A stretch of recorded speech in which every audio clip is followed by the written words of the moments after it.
Sorry about the video. Just want to start off. I've been on the road for 2 weeks, so I've been living in hotel rooms for work. So my internet's kind of spotty some places, and then on my road computer is not super great. So I picked a therapy for this discussion. I know it's like 90 days. In the last 90 days, I just tried to do as much research I could finding a new therapy, but the problem I'm finding out is even when we may become cognizant of it in the last 90 days, a lot of these therapies have been going on for years. So there's a lot of FDA processes and pre-FDA processes, and companies, it makes sense, right? A company has proprietary therapies. They don't want to tell the world about it before it's ready to come to market because it could get stolen.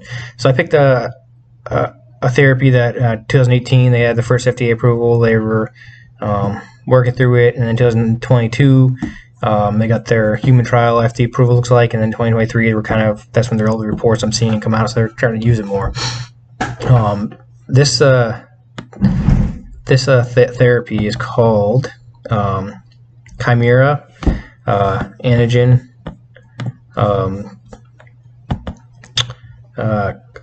receptor T-cell therapy, right?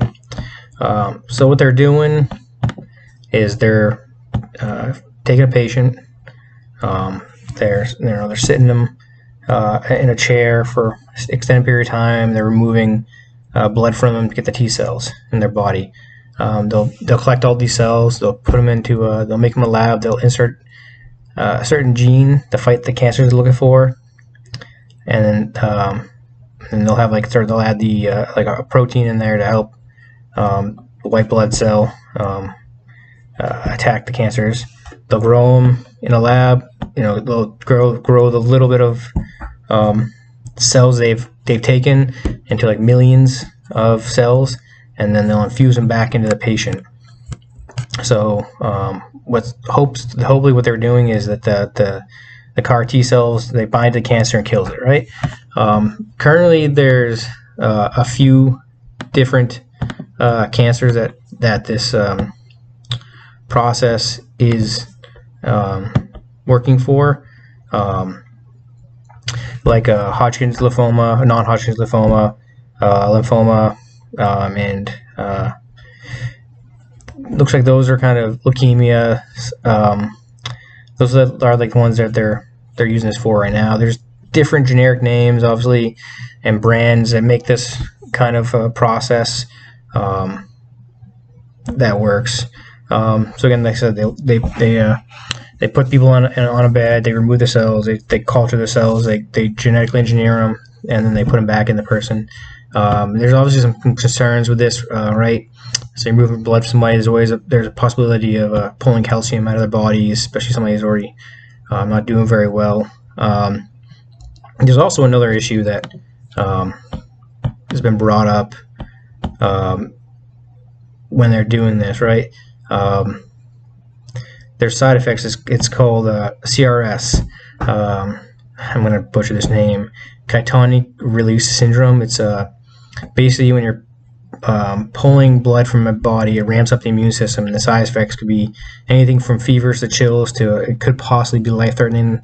Some reports say. Now, this information I've got is from cancer.org, the cancer.gov, and penmedicine.com. These are the kind of sources that I was using to find out. There's a decent amount of information about this therapy, and it looks like from the studies that they're doing, it's working for the targeted cancers that they're going after. But their downside is it's extremely expensive. I think they are stating around $500,000 for one treatment. And it's going to take multiple treatments to possibly might not even cure, but extend the life of the person, right? So it's not it seems like insurance picks up a lot of it. So it looks like people are trying to pay out of pocket, which it could get very in millions currently. But as it becomes more prevalent, like anything else, it will hopefully become cheaper and more people can use it. Right? So that's the nature of how it works. When it was discovered, well, I mean, we've always known, engineering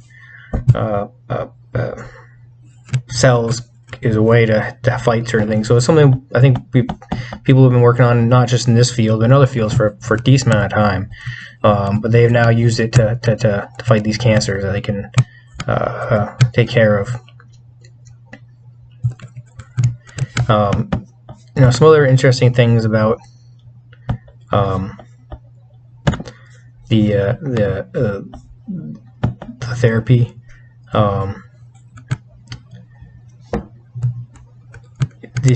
thing that's decent is, one thing that's bad is if the person is currently doing chemotherapy,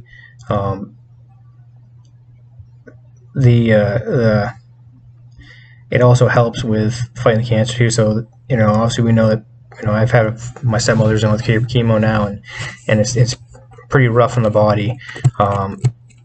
But if this therapy is added to chemotherapy, it has a greater chance to fight the cancer, because the cancer is already looks like weakened, and this therapy will actually help attack these cells and bind the cancer cells and increase and help destroy even more cancer cells. So it can be used in combination. Again, when somebody's in chemotherapy and they have cancer, sometimes pulling blood from like this, it looks like it could have some concerns with aggravating some other health conditions. There's also possible nervous system problems, right? The human body can only take so much, and I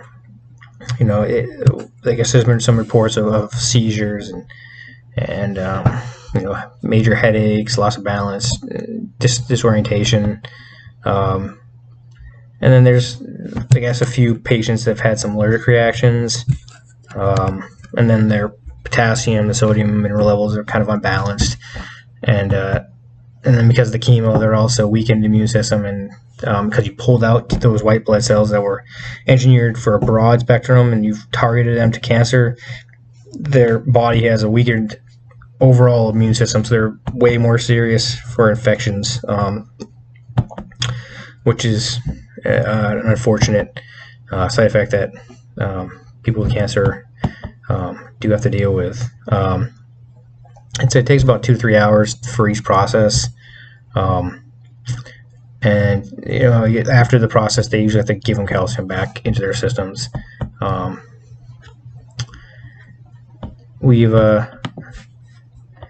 This seems like it's a promising therapy. The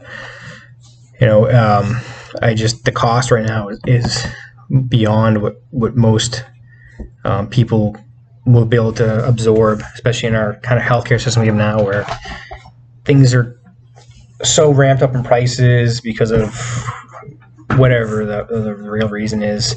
But a normal person is not going to be able to afford $500,000 numerous amount of times, even if they sell everything they could.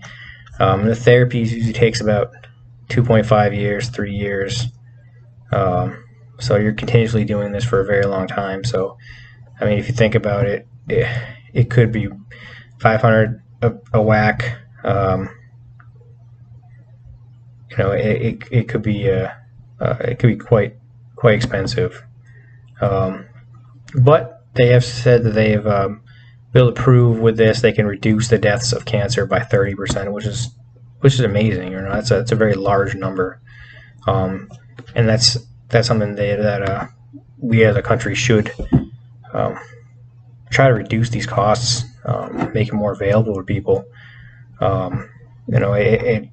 It can extend loved ones' lives and save lives. We have the technology. We just got to make it more efficient. So this was the therapy I used. This chimera antigen T-cell therapy. Again, there's a bunch of different methods for it. And then I'll put in a reference page, but just for reference for this is cancer.gov, about cancer treatment research, CAR T cells, what they call it. PennMedicine.org, and the publication. It's called Why New Cancer Treatment Discoveries Are Proliferating. And finally, cancer.gov, and the cancer.org. Well, thank you. I hope this answered the questions. I hope I can upload this, to be honest.